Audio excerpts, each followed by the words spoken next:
So, good morning. First, I would like to say my heart is truly broken for all the families who are suffering right now as a result of the increased violence in our community. The turmoil and upheaval of the pandemic seems to have caused a level of distress and anguish that is driving people to unprecedented levels of anger and violence. And that's not just in Rochester, but in cities across the country. Unfortunately, many people in our community don't know how to settle disputes without picking up a gun, and it seems that guns are readily available. And that leads to more violent disputes. We have to break this cycle, and I'm asking the community to please join with us. If you know someone that is in a dispute, if you know your child is involved in activities that they should not be involved in, please contact us and let us help you. You can call 911 or 311 or 211, talk to our neighborhood service centers, talk to our Pathways of Peace team, talk to our person in crisis team. Please give us a chance to make a difference. We all want to end this suffering that's happening in our community, which brings us to why we're here today. Today, we are taking another important step toward improving the level of trust between the police and our community. We are fulfilling another goal of our police reform agenda as outlined in our response to Executive Order 203. I'm pleased to announce that we are going to create the Civilian Public Safety Interview Panel to interview new hire candidates for the Rochester Police Department and provide a recommendation to the Chief of Police. They will ask questions regarding the candidates' attitudes on policing, their life experiences, their involvement with the Rochester community, and their implicit biases to determine whether the applicant is fit to serve with ethics, integrity, and non-discriminatory methods and non-racist attitudes and behaviors. We're going to begin seeking applications for the panel in January, but first, we want to make sure the panel itself has the credibility it needs on day one. So we have asked Reverend Stewart of the United Christian Leadership Ministries to serve on the three-person committee to appoint the members of the interview panel. Reverend Stewart will review the panel's applications with a member of the Rochester Police Department and the Department of Human Resources. Reverend Stewart is well known in our community for his commitment to criminal justice reform, so he is the perfect fit to help us create this panel with trust and integrity it deserves. We are here today to sign that memorandum of agreement that outlines the role of this committee. Of course, the Civilian Public Safety Interview Panel is just one of the public safety reform measures, one piece of the puzzle that we are implementing. You have already begun many, including the creation of the Person in Crisis Team, the Office of Neighborhood Safety, and the Department of Recreation and Human Services. And the police department has already updated its general orders to improve officer conduct when they interact with citizens, but we have to do more. And we also have been working on officer wellness. We need to recognize the roles of historic racism and structural inequality in crime as we move forward. We must create a department that truly protects, serves our community because it has the empathy and perspective to do so. Every officer has to be connected to the residents that they serve and see their challenges not through the lens of the badge, but through the lens of understanding. The Civilian Public Safety Interview Panel will go a long ways towards helping us with that. And I want to thank Reverend Stewart for his role in making this a reality. Also joining us, who worked on the Executive Order 203 panel on behalf of City Council, is City Council Vice President Willie J. Lightfoot, who joins us here today, and I'm going to invite him to say a few words. Good morning, everyone, and thank you, Madam Mayor, and to Reverend Stewart, to our interim chief, Smith. I just want to say that right now, currently, first take an opportunity to just have a very brief moment of silence for the families and the victims of those that we have lost in this unprecedented violence that we've had. Very brief. Thank you. I just want to say to you that this week, the National League of Cities is hosting its City Summit. Over a year ago, I was placed on the National League of Cities Reimagining Policing Task Force. On behalf of Madam Mayor, and Madam President Loretta C. Scott and City Council, I was placed on that particular committee. Just this week, they have issued and presented the Reimagining Policing toolkit to municipalities this week, which you can find on my Twitter page, and it is available on the NOC website. Again, it's the NOC Reimagining Policing Toolkit for municipalities. We, meaning NOC, members of this particular task force, were tasked with, from all over the country, with grappling with accountability, grappling with public safety, and the increase that we've seen in violence, and the increase we've seen in the cry out for accountability and rebuilding trust amongst municipalities, policing, and communities. This toolkit speaks to initiatives such as what we're doing here today. So I want to just say that I'm grateful. We support this on council. I support this. NLC speaks to these types of initiatives in their Reimagining Policing Toolkit for municipalities. And so I would say, again, this is important and imperative that we rebuild trust with community and police officers, and that we have credible messengers and credible individuals such as Reverend Stewart to be a part of our accountability and rebuilding our trust between our law enforcement and our community. So I want to thank Madam Mayor for moving this forward. I want to thank Reverend Stewart for bringing this idea to City Council and to our city, and I support this, and I look forward to continuing working on this initiative and with Reverend Stewart and others. Thank you. God bless you. Thank you, Vice President Lightfoot. And as Vice President Lightfoot indicated when we were on the Executive Order 203 committee, Reverend Stewart, on behalf of United Christian Leadership Ministries, had raised this issue. It's something that the city of Syracuse has already implemented, and wanting to make sure that we replicate that here in the city of Rochester. We appreciate all the work that United Christian Ministries has been doing over the years as it pertains to working with our police department, as well as not just the city of Rochester Police Department, but with police departments all across the county, as well as working with our citizens and trying to build the relationships that we need. And so we believe that this is one tool, one way that we can continue to move forward as a community, and we thank him and his team for their services and their partnership. And let's please welcome Reverend Stewart to say a few words.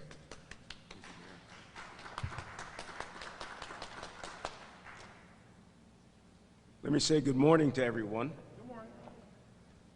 To Mayor Warren, whom I acknowledge as a great, courageous, and strong city mayor, and I thank her for her being instrumental in bringing this panel to fruition. I also wish to thank Vice President Willie Lightfoot for his support. Again, I wish to thank former Chief of Police Cynthia Harriet Sullivan, the Interim Chief David Smith, Deputy Chief of Administration Deborah Dwyer, Frank Liberti, and the UCL team, Tessie Damps, and Dr. Rose Nichols, and city officials for making this moment possible. When the Governor's Executive Order 203 was initiated, the UCLM team came together and worked on several proposals. One of the reform proposals being a Citizens Community Public Safety interview panel.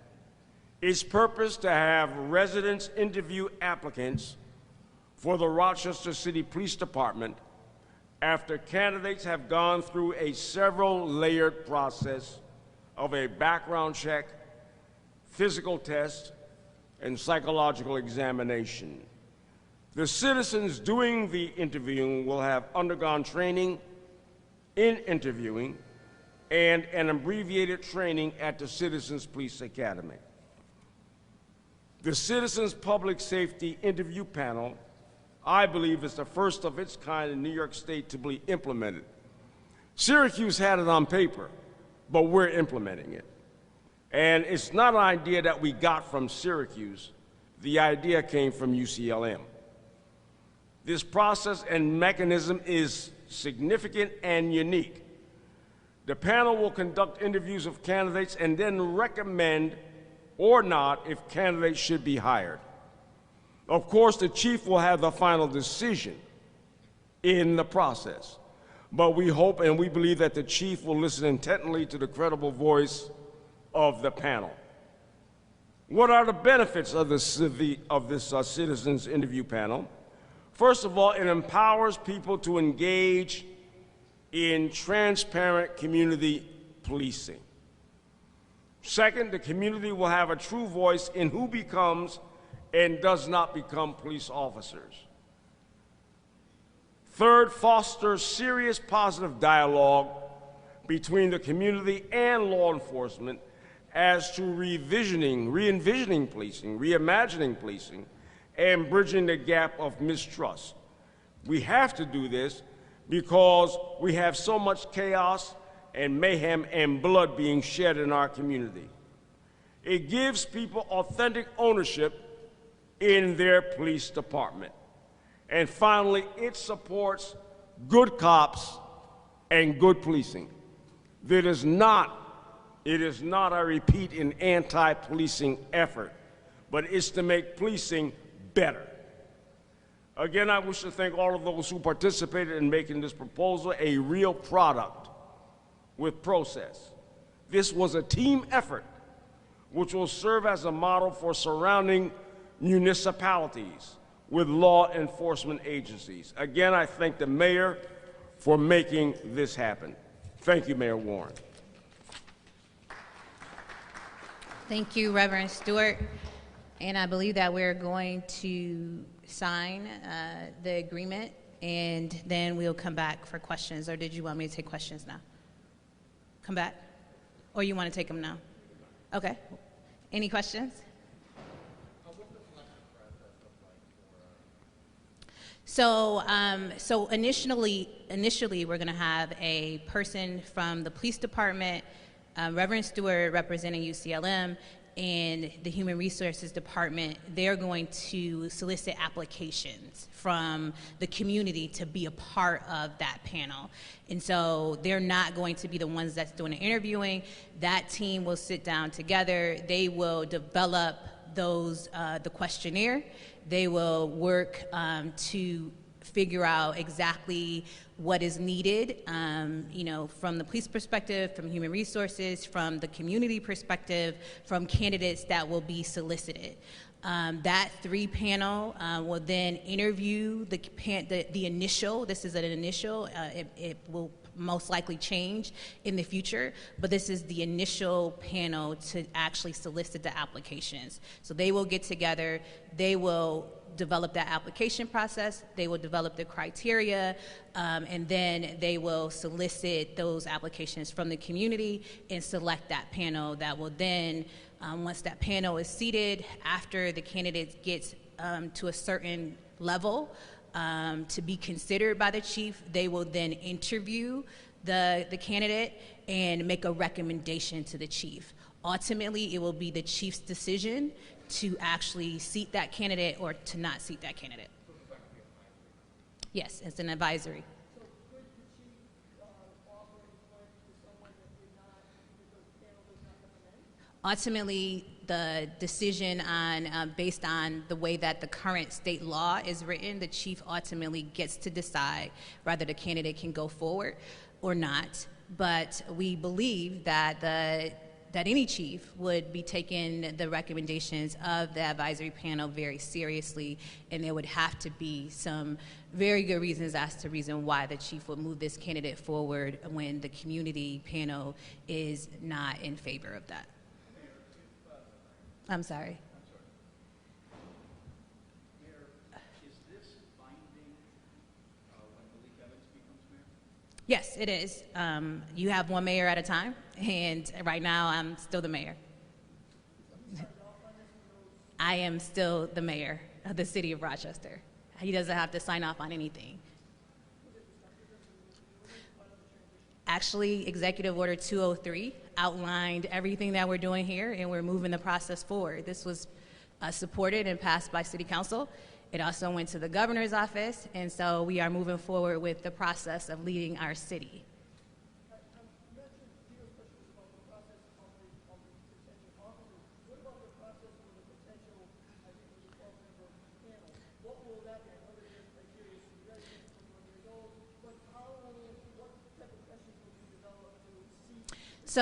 So again, that's exactly what I was just answering from Gino. That three panel, the representative from the police department, as well as HR and UCLM, they will develop that criteria. However, on top of that, they will have to go through a training program before they actually are seated. So it's not just you're selected to be on this, you will have to go to a training period, as well as a citizens academy at the police department before you're actually seated on the panel.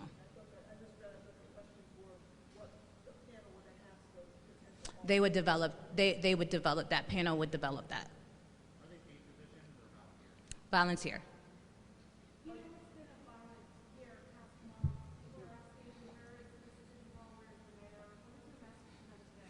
So I think that Friday you saw the executive order that we released. We have been working with the community for a long time in our police department and our community partners. The chief did a phenomenal job outlining everything that we've done over the last year in working with our federal partners, our state partners, our sheriff's department, and we're beyond thankful to Governor Hochul for giving us additional resources. And our police department has done a phenomenal job of working with all these state partners to actually go after our most violent criminals. And we appreciate all of them for stepping up and helping us. For all this time, we have been trying new things. I mean, I think that this summer you had Project Viper that came in from the U.S. Attorney's Office. We were working with them. We also working with our local partners to get violent offenders off the streets. At the end of the day, we can't regulate morality. If anyone decides to pick up a gun and to fire it, what we can do is hold them accountable. And you've heard of all the challenges that has been going on with the system overall. I think that there is definitely some work to be done going forward, but we will continue to work as a city and as a community collectively together to do the work. From day one, we've been talking about gun violence in our community, and we were able to reduce it before pre-pandemic. But there's something going on mentally. There's something going on across this country right now when it comes down to settling disputes. And what we want to be able to do is get our most violent offenders off the streets. That's what the executive order was about. That was what we did when Chief Harriet was here working with all of our partners. We just needed more people to get the resources that we needed, and I'm thankful to Governor Hochul for allowing us to do that. What resources were delivered? So I think that the chief outlined all of that on Friday. So the state police, they sent in, I believe, 2 teams. The marshal's office is working alongside us, as well as the sheriff's department, to actually get the most violent offenders off the streets. They have been picking up people. I believe that this weekend they made 3 arrests on murders that just happened this past weekend. I believe the 2 brothers that were in front of the St. Paul bus terminal, as well as the father. So we will continue to do that. And those resources are still here, and we're still evaluating other things that we may be able to do under the executive order when it comes down to businesses and other things that have been problematic.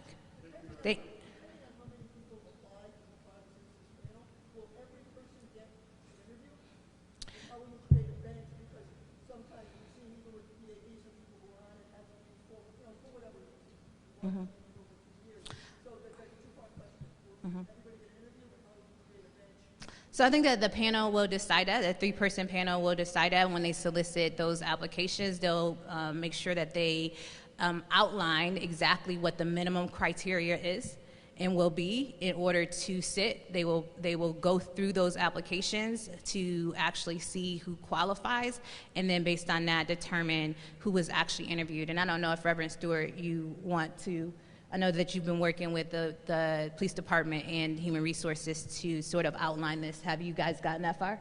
In terms of criteria? Yes. Yes, we have. Yes, we have. We want the person to be at least 21 years of age. The person must be available to take training at the police academy, an abbreviated training at the police academy. The person must also be available to be trained in interviewing techniques.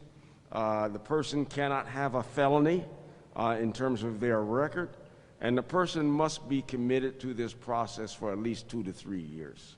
Will everyone who applies meets that criteria be interviewed? Everyone who applies, who meets that criteria by a specific deadline will be interviewed for that particular process.